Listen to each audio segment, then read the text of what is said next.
Great. All right, everyone. Well, thanks so much for tuning in today.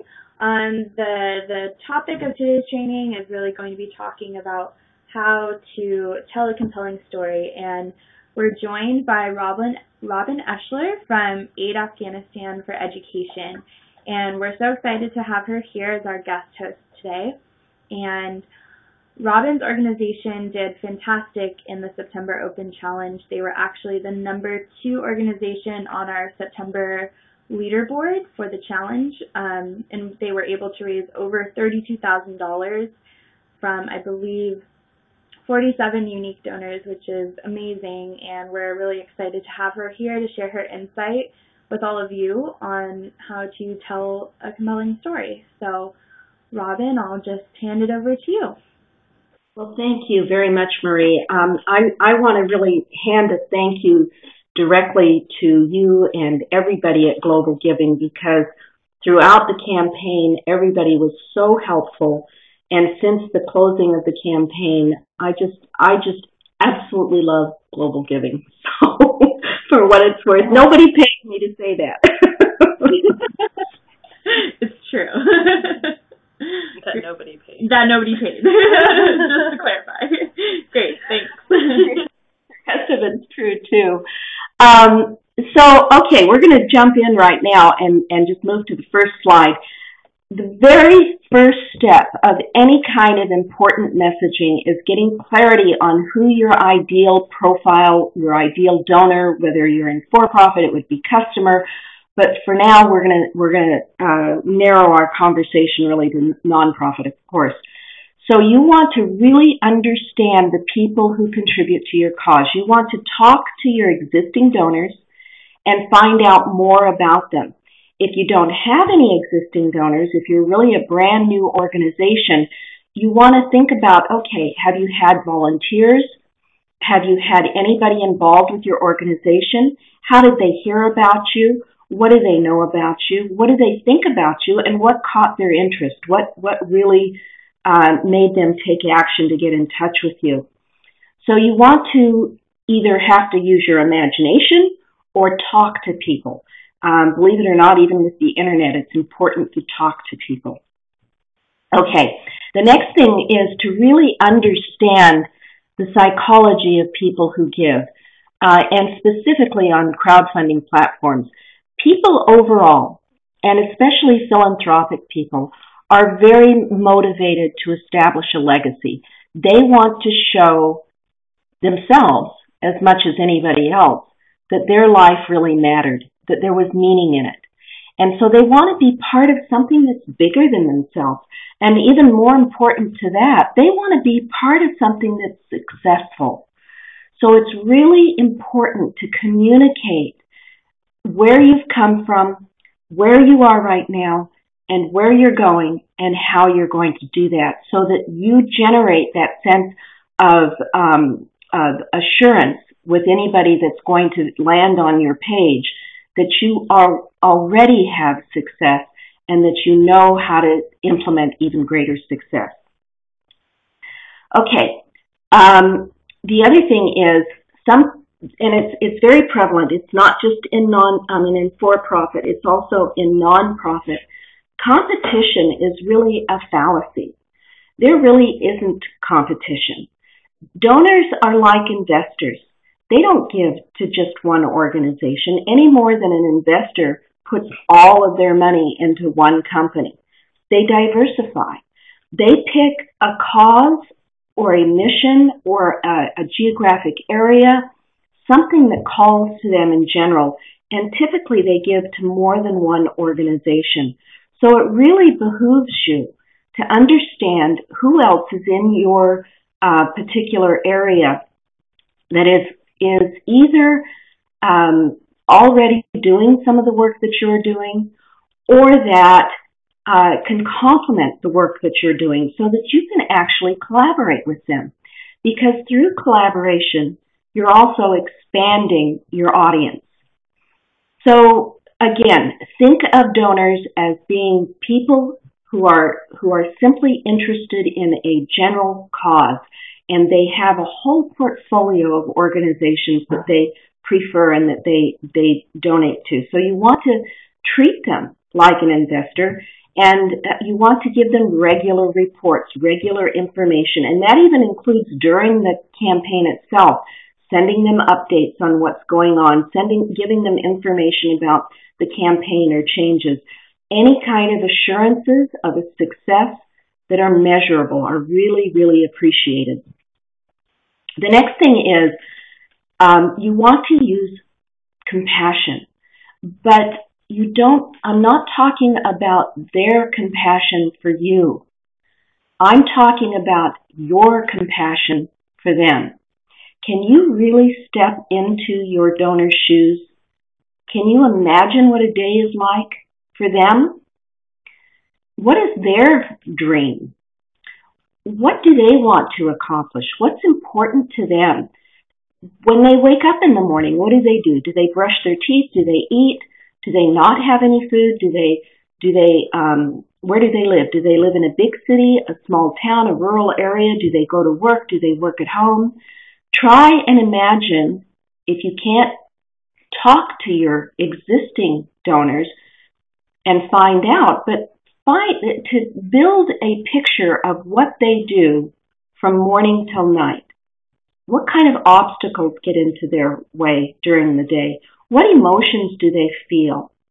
What do they see as a success? So you get the idea. And what's often helped me is to actually, because I enjoy writing, but even for those that don't enjoy writing so much, it's a good idea to sit down and just allow your imagination to run wild with you. Think about all the details that you possibly can, and especially those stresses that may be in their lives. I absolutely know and believe that when you can truly walk in your donor's shoes, you can create a message that truly reaches them. So the first step in any kind of messaging and any kind of storytelling is understanding who you're presenting it to. Okay, so now yeah. Sorry, I just want to make sure that I get to Paul's question before we get too far along in the presentation. So Paul from Costa Rica is wondering, will we have direct contact with the donors? Yes, Paul. Global Giving does not provide any type of donor mailing list to any of our organizations. The benefit of using Global Giving is we provide you the tools and the information for you to understand how to communicate with people within your network and expand those networks. And so that's who your donors are going to be. And so sorry, let me speak a little closer to the microphone. So you will really be in contact with all of the people in your own networks, and therefore, yes, to answer your question, you will have direct contact with all of your donors, and that will come in the form of emails, phone calls, newsletters, etc. And I think we'll cover more of that later on, but I just wanted to clarify before we move forward. And can you know your donors' names? The people who have made contributions to your project page once the Open Challenge has gotten started, you will have their information in your donation manager on your project page, unless they have made it an anonymous donation. So we'll get around to, I think, more of these topics later on. So I'm going to let Robin go ahead and continue with the presentation, but thanks everyone for their great questions. Yeah, thank you, Marie. And actually, Paul and Neil and Michelle, we actually, it brings up the topic that in the very first part of any campaign, whether it's Global Giving or any other platform, there's a rule of thumb, and that is that 20% of your first part of your money that comes in has got to come in from your own inner circles. So it's really important to communicate and build relationships even before the launch of a campaign. You need to communicate with your donors that this campaign is coming and that they will be called upon to support you to help you really get a good kickstart at the beginning of the campaign. Anyway, we'll get into that in a little bit. So how do you design a compelling message? Well, again, you want to look at it from your donor's perspective. How does them giving you a donation address the stresses and concerns that they have about themselves and their own lives? So that goes back to the fact that they're building a legacy that they matter. But you want to look at that and think about how can you address those concerns that they have, and why should they support you? In other words, again, it's not an element of competition. It's an element of information. So you want to keep them informed about where your organization has been, where are you now, and where are you going, and build that story that is so compelling that they want to support you. They want to be a part of that winning team. So how does it benefit the donor? Well, again, is it going to give them peace of mind? Is it going to give them joy to know that they're part of this fantastic change that's occurring in the world? Do they have acceptance for perhaps the issues that are there, but understanding that those issues are being addressed? And how do you accomplish what you're doing, and what exactly do you do? So there's a little sentence down there at the bottom, and the way you would fill something out like that is, we help women in Afghanistan get an education so that they can care better for their own children and make certain that their children also go to school. And by that happening, we're going to create hope, and hope is the foundation for peace. So you want to build that story from detail to detail as to how is that going to impact the person that's going to be giving money. Well, everybody wants peace, right? Okay, and then again, getting to that message of how are you really so special? And again, it's not about competition. If anything, you can become more special by showing how you work together with other organizations in your area so that each of you have a field of specialty, so that each of you can work together to assure that your community changes for the better. What are those long-term changes that set your organization apart from others? Maybe there's organizations whose missions are really shorter term and you've got longer term changes in mind. In our case, as far as Afghanistan and Aid Afghanistan, we're working with the Ministry of Education to create long-term change so that everyone has access to schools that will allow them to move on into university level education. There's a lot of schools that don't allow that to happen. I won't go into that because it's more important to build your story. So you want to look at the issue of sustainability. How is what you are doing going to sustain change in your community? And how does that uniquely impact your community? And also, what other people are involved with you that lend credibility? Do you have government agencies? If not, that's fine. Do you have volunteers that might be willing to give you testimonials? What kind of media have you gotten? And speaking of media, we'll get into images later, but if you've got proof in the media, either articles or photographs, that third-party endorsement is really, really important. People believe it when it comes from somebody else. Just like you may have believed Marie about the nice things that she said about me, whereas if I said them to you, you might not believe them. Okay, so how do you add value to their lives? Let's see, do you want to cover Laura's question, or should we move on? Yeah, let's take a look. This is a lot of, so Laura from Oregon, this is a lot of info to cover in our story. I just started creating our global giving page, and there are only 3 spots of 500 characters each. How do we do all of this in such a short space? Robin, do you have any insight on that? Yeah. Otherwise, I'm happy to adjust it. But Yeah. No, I think maybe both of us could. I guess my response to that would be that you have to have a very well organized story. That you have to know what the beginning, the middle, and the end is. And very honestly, when I started entering our campaign onto global giving, that baffled me a little bit too, because I wasn't used to it being broken up like that. But pay attention, because global giving really knows what they're doing. They're forcing you They're forcing you to take a real close look at how you're going to develop your story, to make sure they also understand that when a person hits that page, they don't read everything. Most people only read the first few sentences, and either it's like a commercial on TV. Either you capture them in those first few sentences or you've lost them. And if you've captured them in those first few sentences, then you can develop the story more fully below in those other sections.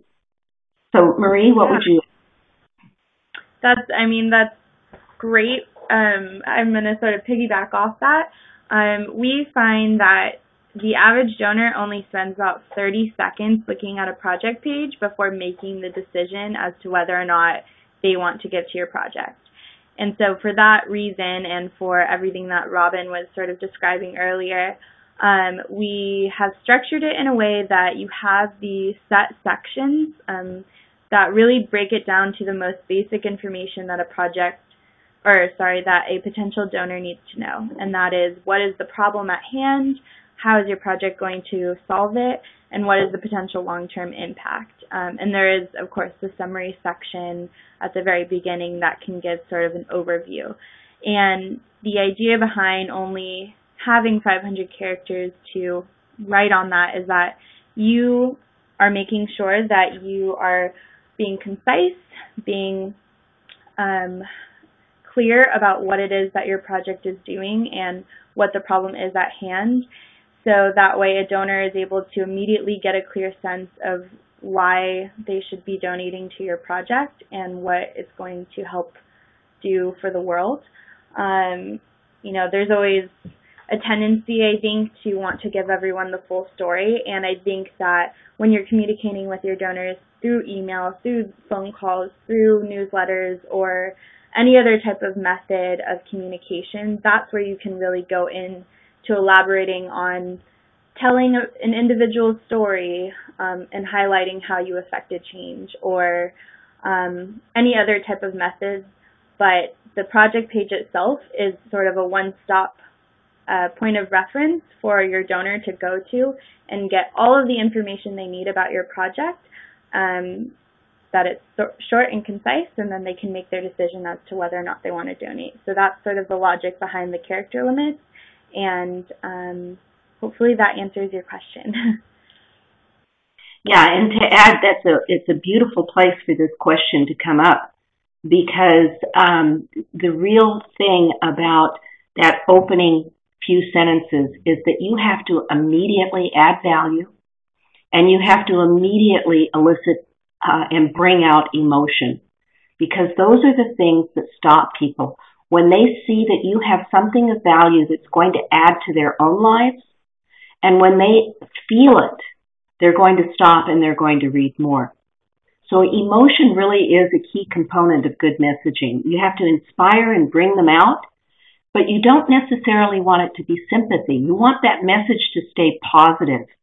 People honestly don't like to, at least here in the United States, and I suspect it's worldwide, people don't like to be confronted with the ugly truths. You want to find something that adds value, that makes you feel good. Show them how your organization ultimately helps them sleep better at night instead of keeping them up with nightmares.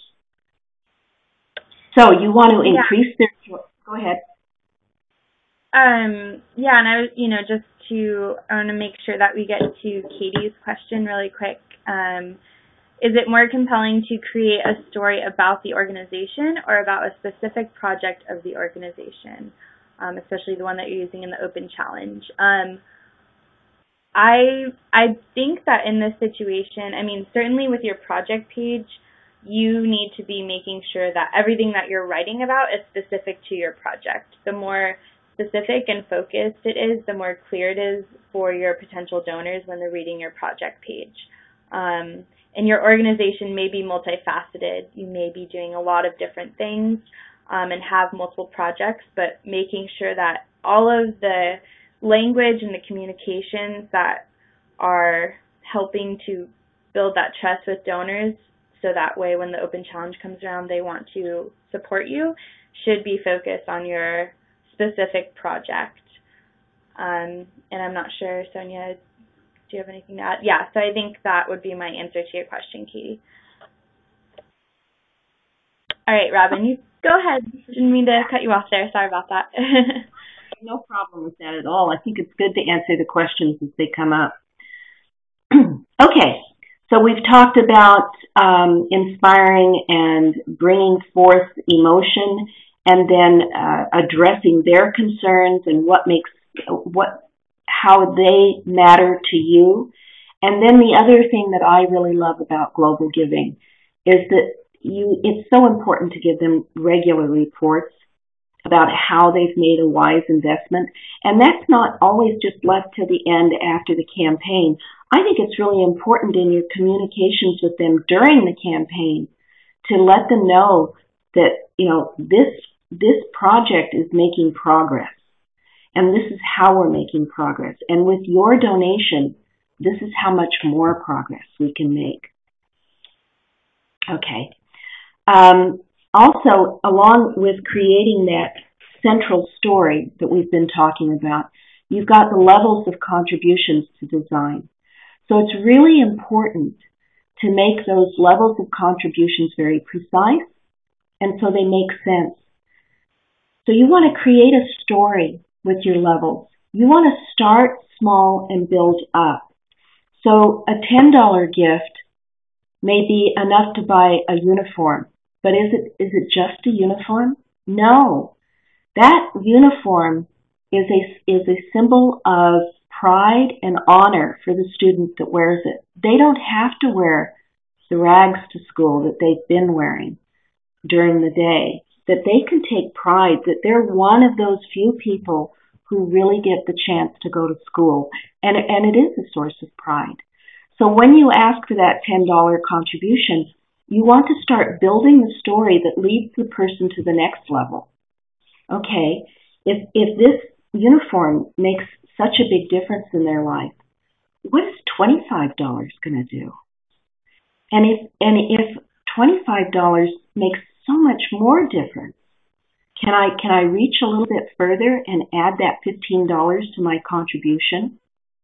So you want to lead them through a story as you build those levels, and you want to be very specific and show exactly how each level of contribution is going to impact. So again, you want to design the amount so that the person's tempted to give just a little bit more. Marie, there was a wonderful document that came up on one of our prior webinars. Is it okay to share that with them? The Learn for Good? I'm sorry, could you repeat that again? Just recently on one of the webinars that Global Giving gave, a wonderful document came to my attention from Network for Good, having specifically to do with how to develop a story. Would it be okay to share that link? It may have been from one of our current partner trainings. I'm gonna have to look into that, but okay. I think it'd be great if I'll take a moment to look into that if you want to go ahead and continue with talking about the importance of photos here. Yeah. Okay. So my point is, though, in bringing that up, that there's lots of resources online that you can research to find out how to build a story. In general, once you've got that concept together, once you understand who your audience is that is going to donate, and you really understand on a granular level their demographics and their behavior, and then you can build that story, and then you can build the pieces of the story through the levels of giving. All of that is supported visually. And believe me, a picture is worth 1,000 words. That saying is never going to change. The reason I chose this little picture of the world in grass is because I think it's a really excellent example. That picture can mean different things to different people, all of which is positive. You've got, for some people that may be in technology, they're thinking about the greening of the planet and solar technology and things like that. For other people, they see this fragile little blue orb, that's being nested in this beautiful green grass, and how we can grow and work together to change the planet. So this idea of a picture is 1,000 words is so important that first picture that they see, whether it's a video or whether it's a still, has to really speak to them, and it has to lend credibility. In video is a really important source, and I know that a lot of organizations may not have a great video camera, or they may not have access to a video camera at all. That really varies. First of all, I want to say you don't need, I think a lot of people get the impression that they have to have this studio quality video to go up. And frankly, I believe that the videos that are real, that are there on the ground, and they may not be perfect, but they show and they share that compelling story, again, in a positive way, can be very powerful. And also, there are methods on your computer. Yes, before and after, Michelle, I think is very desirable, as long as you're not dwelling on the before. I think that what's important is to show progress, and so that comparison can be good, but don't, again, we don't want to confront people with the ugly truths of before. We want to show and focus on the positive, the progress that is being made. And you can take those still. Go ahead. Oh, go ahead, Robin. I'm done.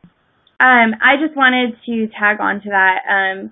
We find that the most effective photos that especially are listed on your project page, keeping in mind, again, that a donor is spending an average of 30 seconds looking at the project page before making their decision, the most compelling photos are going to be the ones that leave your reader with a sense of hope. And so before and afters are an option, and you're welcome to submit those, but I think as Robin was sort of moving in this direction to also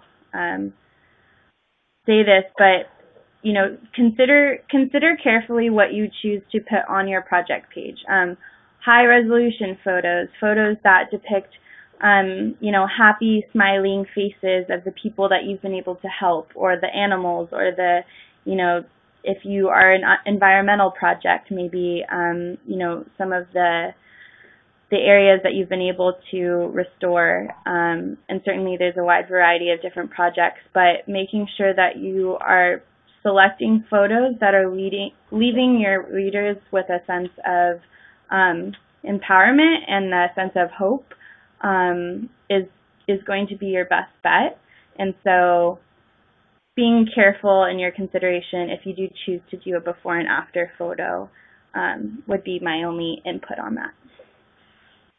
Yeah, and that actually leads into the subject of creating videos from still photography. Most computers have integrated with them these days the ability to make a movie on the computer from still images. So, for example, with Windows, you've got Movie Maker, and with Mac and Apple, I'm not sure of the name, but there's a comparable one, where you can actually take still images and upload them into Movie Maker and blend them and put text on them and have a music background. All of that is surprisingly easy. It does take an hour, maybe two, but it is possible to use your still photos and to blend that before that is very tastefully chosen into the high impact after. And that makes me think about, a picture that we've been discussing just now recently with our thank you, and sending out. We actually have a photo album that we're going to send out to our donors that shows more than just pictures of the organization, but gives them a bigger picture of Afghanistan, of the beauty of the snow and the mountains and the green and the rivers, and then the pictures of the people and the fact that they do have joyful lives. They're not mired in discomfort and unhappiness, although they've been through decades of war. They have normal days and normal lives. And one of the thank you pictures that came from there, it's been beautifully done with all of the students, crowded around a thank you sign. But when I looked at it more carefully, the students were frowning, they were looking down, well, I don't know if you know, but Afghan women in particular hate having their picture taken, just hate it. So you want to take all of that into consideration, and you may have to get candid shots to get the reality of the joy that's happening as a result of these changes. Okay, so here's a few of the pictures that we used. We had a lot of pictures. We just uploaded a lot to give people that sense of credibility. We wanted to show that it's women of various ages and girls as well. We wanted to show that we've already had a great deal of success. We have over 1,000 graduates already and counting more, 700 of which have gone on to university. So we wanted to show that success, and then we wanted to kind of show the daily work and the care that is taken, and that these people really do want to learn. So there were also pictures in addition to this of the teachers. Although the majority is women, we also serve boys. We have a school specific for boys, so we showed some pictures of that as well. We showed mothers. We showed, the variety. So that pretty much completes my presentation if anybody has questions. And Laura, as far as I'm concerned, I think that's great. Yeah, what question do you have about the levels?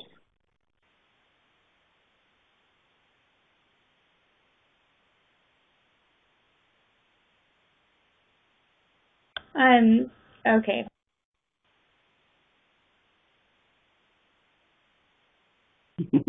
So, Robin, I don't know if you want to... Yeah, if you want me to field this, I can if you want me to. Yeah, sure. Let me just say, I know Laura is in the process of typing out. Laura, if you want to take a minute or so to just submit all of your question in one chat, that'd be great. And for those of you who are still on the call as well, go ahead and take the next couple minutes. If any of you have questions, we'd love to answer those as well.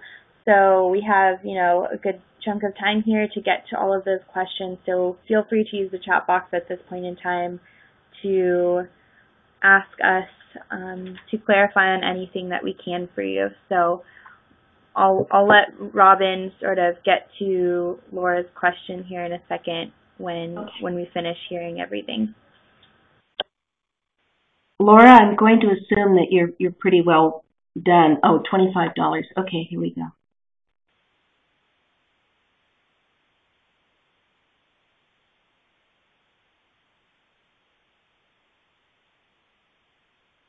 Okay. Okay, I'll let you take this, Robin, and then I'll jump in. It's okay, Marie. Do you want to go? Did you have something specific? Yeah.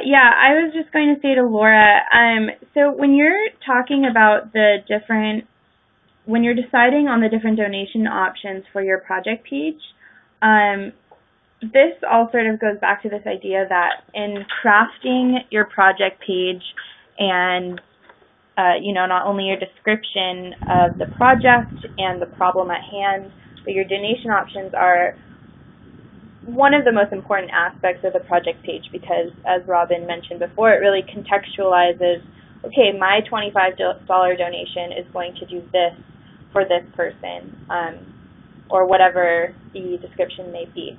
So while I understand many of you may need to fundraise at the moment to pay for administrative needs or office supplies, certainly all things that come up for an organization. Make sure that the funds that you're raising through Global Giving should be going to support the project that you've described for your donors. And so that's certainly an aspect of, making sure that your office is running functionally so you can work well to provide your services. But I would consider, if right now, like you said, you don't feel that the office supplies isn't very compelling, maybe you actually need to take a step back and say, okay, we are a teen activist camp. It's $500 to $1,000 for a camper to come. Looking at it from the perspective of, okay, maybe one of our options could be $25 will pay for, would go towards, let's see, something that is more in relation to the camp itself as opposed to the office supplies. Something more in line with, maybe taking some time, taking some time to lay out, take a pen and paper and write out all of the different things that would be steps to getting a camper to come to camp for you. Or, if you're not going to focus on maybe, the travel aspect of getting that camper to come, what are the things that you supply for them at the actual camp? So are those, soccer balls for them to play with, or food supplies, etc. So I would think about it more in those terms as opposed to office supplies and administrative support, because really your donors want to be donating towards something that is more, compelling than that, and it should be in line with what you're saying you're actually, raising funds for to support. And I could add to that, when we were doing the levels for the schools, it really required, like Marie is saying, to step back and look at the bigger picture. So how many days is that? You say it's $500 to $1,000. I kind of doubt that's one day. I suspect that's several days. So you could break that up into what it costs per day per student. You could also, as Marie suggested, look into the components of what they do while they're there. Do they go rafting? Do they learn new skills? Do they go hiking? What kinds of materials are needed for that? Anyway, break it down and then create a picture. Okay, $50 is going to pay for one student to go on this hike for the afternoon, and I wouldn't word it like I'm wording it. I'd find a more creative, descriptive way of painting the picture.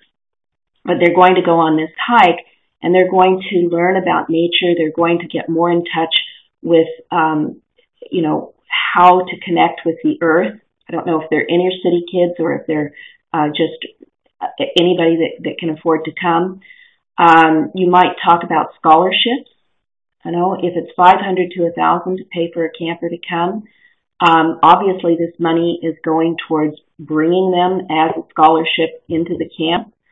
So you want to think about what do they do from day to day in the camp, and how can you break that cost of $500 to $1,000 down to paint the picture of what hour to hour is going to happen. Yeah, I think that's a great exactly what I was trying to say. So thank you, Robin. Appreciate that. Great. So I'm going to start, reading off some of these other questions. It's great. I see you're all utilizing the chat box, which is wonderful. So Katie from Arizona is wondering regarding bonus days, if you can, how many organizations are involved in the challenge? So for the Winter Open Challenge, we do have bonus days.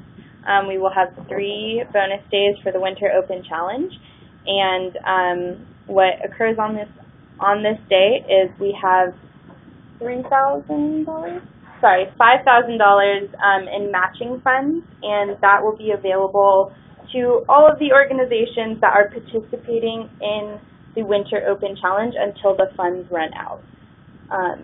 Do you want to? Sure, this is Sonia, and we'll be sending out the written description of these bonus days actually in an email next week, so keep an eye out for that. And we'll be having a webinar in November that goes specifically over all of this in a full format webinar too, but I'm happy to address it here as well. The general terms are donations are matched at 15% starting at 9 a.m. on bonus day. The bonus days will be December 3rd, December 11th, and finally December 19th. So every 8 days starting on the 3rd. And then donations anywhere between $25 and $1,000 will get matched by Global Giving at 15% until that $5,000 runs out.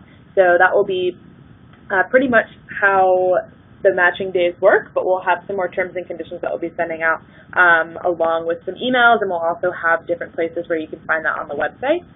And then to the question of how many organizations are involved, all organizations that are in the challenge are involved in the bonus day. You don't have to do anything additional to be involved in bonus day. In the September challenge, we had around 350 organizations participating. For winter, we anticipate somewhere between 300 and 325. So that is what we're looking at right now. I'm not sure 100% how many people will be participating, as we're still going through applications right now and reviewing them, so we don't have that final number yet. But that's around what we are anticipating for the challenge. Great. Thank you, Sonia. Okay, so Michelle is wondering, would you say $10 does X, $25 does X and Y, $50 does X, Y, and Z? It's up to your organization. I would say that it's certainly an approach that you can take when you are doing your donation descriptions. However, I would recommend, and I think Global Giving overall recommends, that for each of your donation options, you really try and focus on providing a wide variety of options. So, in terms of the monetary amounts, you definitely want to take advantage of the fact that we have 8 available options. That's really important because you're going to give more donors who would like to contribute to you an option of contributing. And then in your descriptions, the more varied you are, the more, I think, context it provides for the full extent of your project and what it is that you can actually provide. But it's very dependent on the project. You may just be a scholarship fund for, the local girls in your community, and therefore the what exactly you're providing through the funds that you've raised through Global Giving may be more smaller in terms of variance compared to another project that is doing a whole community disaster relief, and they may be providing a bunch of different things. So I think it's very dependent on the project itself and how you want to go about it. And a great way to sort of get an idea of different donation options and descriptions is just going through our website and looking at many of the projects that are up there and have been successful in their fundraising. Okay, great. So Marcel, when presenting the project, would you recommend that it's better to show the expected results of the project to create interest, or, like you said, the feel-good sense from the donor and show a bit less from the actual situation the community we want to help is in? So I just want to put it out there that when you are communicating your story to your donor base, you definitely want to be telling a true and authentic story. I think what Robin was trying to speak to earlier in terms of not wanting to leave your donors with a sense of sadness or, wanting them, if they want to look away from the ugly situation, to clarify that a bit more, it's more that you don't want to leave your donors with the sense of, wow, this is really difficult. I feel really uncomfortable looking at this, especially in photos. If they're looking at a photograph that just is, graphic or makes them feel really uncomfortable, it's very unlikely that the donor is going to want to donate to that, because the first thing they're going to want to do is click X and close the window. Really what you want to do is make sure that you are telling your true and authentic story.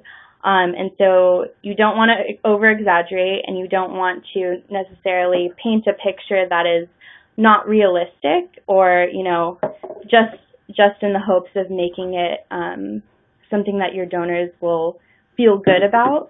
You want to be honest and make sure that you're maintaining the truth of what it is that the problem is in your community that you're helping, and what your project is going to do. And I think it's really important that, especially in reference to our project page on Global Giving, there's an actual section where you can describe the potential long-term impact for your project, and that's going to be the place where you showcase your expected results.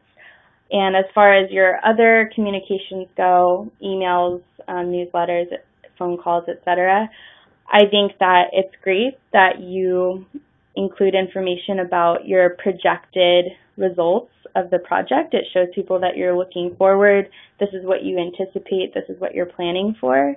And so certainly it's important to make sure that you're leaving your donors with a sense of, hope and empowerment, and that is not done through being dishonest or glancing over any of the important information, but making sure that you do share with them the most relevant information about your project, and select photos carefully that won't make them feel uncomfortable, but making sure that you are truthful in everything and are, showing that you've thought everything through. So hopefully that answers your question. Okay, great. And then Katie, do we set our target at $5,000 for the open challenge, or can we set a higher goal? So the $5,000 threshold is something that you need to meet or surpass. And you can set your total funding goal for your project at more than $5,000. It must be below $1 million, so the highest you could possibly put is 100,000. So the highest you could put would be 99,999.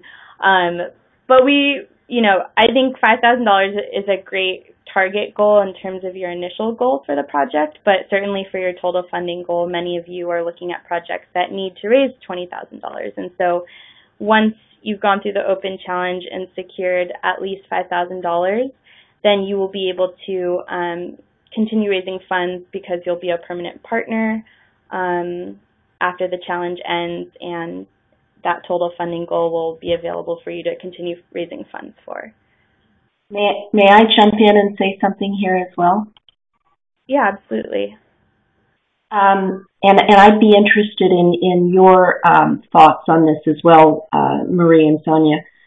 To me, the psychology of giving is such that you want to get people excited when they hit your page. They want to see progress towards what you're doing. So if you set your goal really big, like $100,000 on the outset of a campaign, and somebody comes in and they may donate $10,000, but that's only 10% of the way towards your goal. So it looks really small on that giving thermometer. But if you have a smaller goal and you've got great activity in the beginning of your campaign, and people can see that thermometer, that goal progress being made, they're also going to be psychologically more set to jump in and say, I want to be part of this, it's successful. Would you agree with that? I would, and I would also say, that many of the projects that are on Global Giving, we have a wide variety of organizational capacity. We have a lot of organizations that are very small. Maybe it's just you and another team member, and some of the organizations that are a lot bigger. So the average donation size is about $30. So, certainly there may be people out there who are willing to make a $10,000 donation or a $1,000, these bigger ones, but on the whole, you'll find that the average donation size is $30. So really the way that you're able to raise enough money to reach that $5,000 threshold and then continue is because this idea of crowdfunding is a lot of different people are coming to your website, to your project page, and at that point in time, because you've done a great job with telling a compelling story up until this point, all of those different donations are going to amount to get you to a greater amount, which in the open challenge, $5,000 is your goal. So, sure. Yeah, and this is Sonia, just to kind of wrap up this question, and then we'll move on, because I see we have a few more questions coming in, and we want to have enough time to answer all of them. But just in terms of budget setting, I think it definitely depends on your organization for sure. From the global giving standpoint, you are able to edit the project goal. So if you set it a little bit lower to start off as your original open challenge goal, or maybe your goal for the first 6 months of being on global giving, you can always increase it and continue fundraising for that same project over time if it's an ongoing program that will continue to need funding. For example, a scholarship program or maybe a home for children. It's something that is an ongoing program that will continue to need funds. You can continue to raise funding by just increasing the goal as you meet it. And kind of on what Robin said, is it's really great when you can, celebrate success with your donors. So even if you meet a goal that's only half of what you really need, you can still say, this was what we thought we were going to raise. We've surpassed it, and now we're able to celebrate with you as, helping us get to this milestone. So I think that is another important thing to remember, is that the mentality of organization or of donors in this sense is, success and positivity, and you want to make sure you can convey that over time. Just Katie asked really quickly, Robin, what the goal for your project was for the Open Challenge, if you don't mind sharing that. Yeah, and it actually is exactly what we've just been talking about. We started out, I believe, with a goal of $12,000, and then we quickly met that, and so we raised it to $30,000 towards the end of the campaign.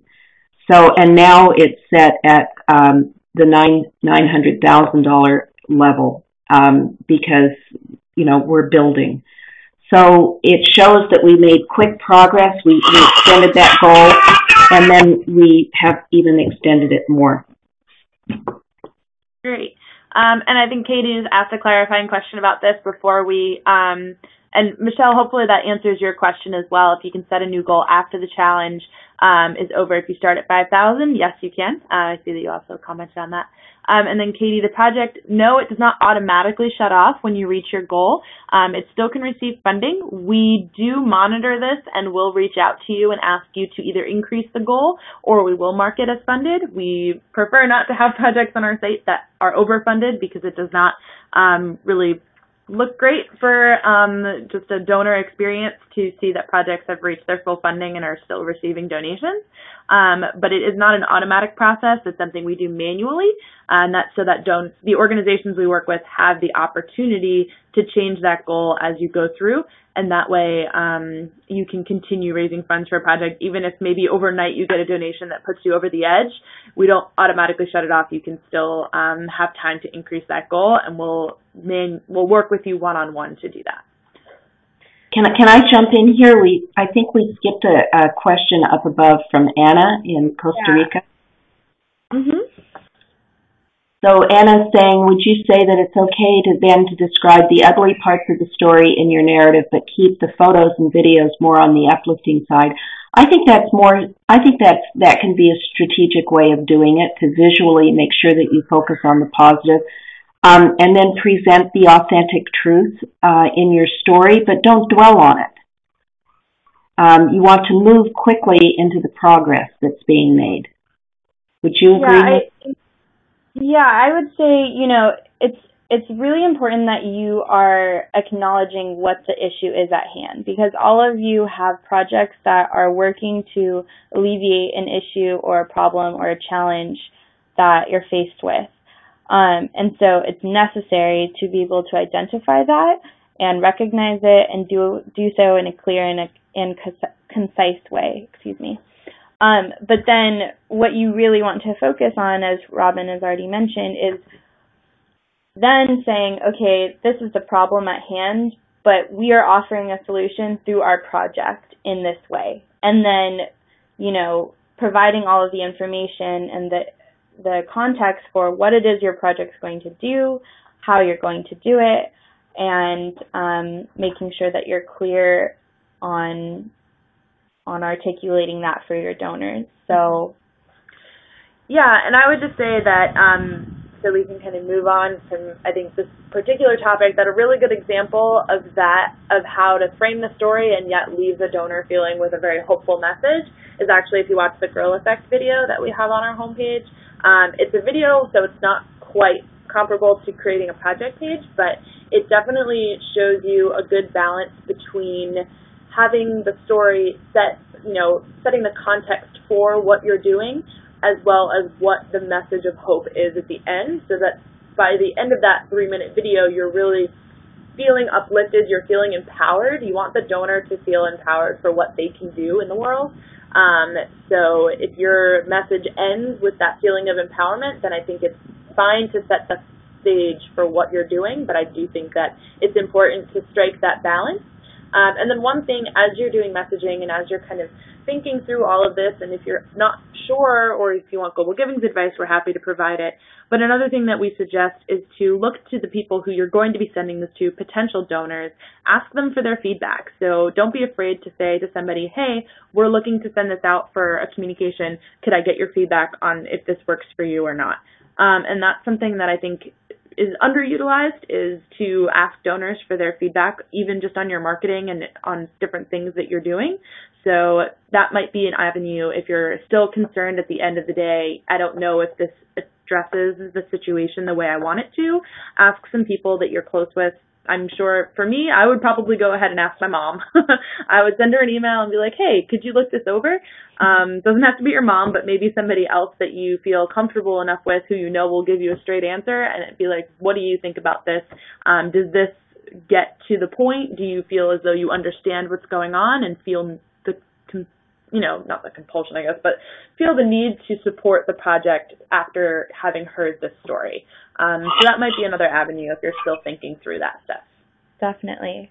So I just want to put it out there that we are a couple minutes after 4 p.m. here, so I do want to wrap things up, but I would love to get to these last 2 questions. I think we have one from Katie and one from Naomi that I know that we need to get to. For those of you who do need to sign off from the call, the presentation is complete except for us answering these last questions. So I just wanted to thank you for coming out today and tuning in.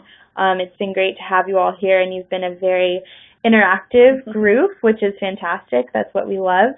So I just wanted to thank you again and thank Robin so much for sharing her insight and being such a great presenter, and congratulate her again on their new spot as a permanent partner with Global Giving. So just to get these last couple questions, Naomi, for the open challenge, is it necessary to specify how many people would be impacted by the project? Mind if I do that? Absolutely. Sure. So not to your project, you don't have to specify that number for your donors. We do recommend that if you do have a specific number, it's good to include so that donors have an idea of the scope of the project. It's very different to say you're helping 10 children versus you're helping 10,000 children. So if you do want to set that context, that can be an important piece of the puzzle to include somewhere in there. It also helps bring specificity to the project, which we find donors are attracted to. When you are building the project, however, I will say that during the project process, there will be a question if you work with youth as part of a corporate campaign we have, and I don't want to get too much in the weeds on talking about what it is, but there will, if you do work with youth in entrepreneurship, education, or skills building, there will be a question that asks how many youth are going to be impacted by your project. So it won't be visible to donors unless you become part of that corporate campaign, and it would only be visible internally to Global Giving staff. But I just wanted to, while it's not required in the project descriptions that your donors see, if you do get to that question, you might need to include that number. So as accurate a number as you can get us for that is fantastic. And then if you are eligible for that corporate campaign, we'll be getting in touch with you after you complete the open challenge on how that will work. But again, I don't want to get too much in the weeds, so I do want to get to the other questions, but that is going to be something you'll be asked. Great. Awesome. So I am going to get to this last question I think we have from Katie. I just want to clarify, this will be a recording that's available to all of you, so you'll be receiving an email within the next week with a recording of this call, of this webinar, and you'll be able to access that at any point in time to have this information. So for those of you who need to get going, go right ahead. Robin, thank you so much again. We really appreciate it. And Katie, I promise to get to your last question. Yeah. Thank you, everybody, before I leave. Thank you very much. Thank you. All right. Great. So, Katie, your last question. Can donors tell that our organizations are in the Open Challenge, or are they posted alongside all projects on Global Giving? Yeah, so the main way you're going to be directing donors to your project page is by giving them the direct URL, but very clearly at the top of your page, they'll be able to see this organization is participating in the Open Challenge. It will be very clear. And also on our homepage, if a donor is trying to see what types of organizations are participating in the Open Challenge, they'll be able to click on our leaderboard where they can view all participating projects. Your project, if you are in the Open Challenge, you will also be included. If somebody were to search by country or by cause, your project will come up on a search. So let's say you're based in Tanzania and you're helping with youth and education, and if somebody searched with that criteria, your Open Challenge project would come up in the search. However, our projects are ranked in a particular way that is based both on time and the amount of donations given, so I wouldn't recommend giving that criteria as a way for donors to locate your project page, because most likely you'll be very far down on the list in that type of situation. So the best way is to just give them the direct URL to your project page. So hopefully that's all the questions that we have today. Great. Well, thanks everyone again for coming out, and great. I'm glad that answered your question, Katie. So we're gonna go ahead and end this meeting today, the training, but really appreciate everyone coming out. And if you have any further questions or concerns, feel free to contact Global Giving at any point in time. And we look forward to having you on the Winter Open Challenge. Thanks so much.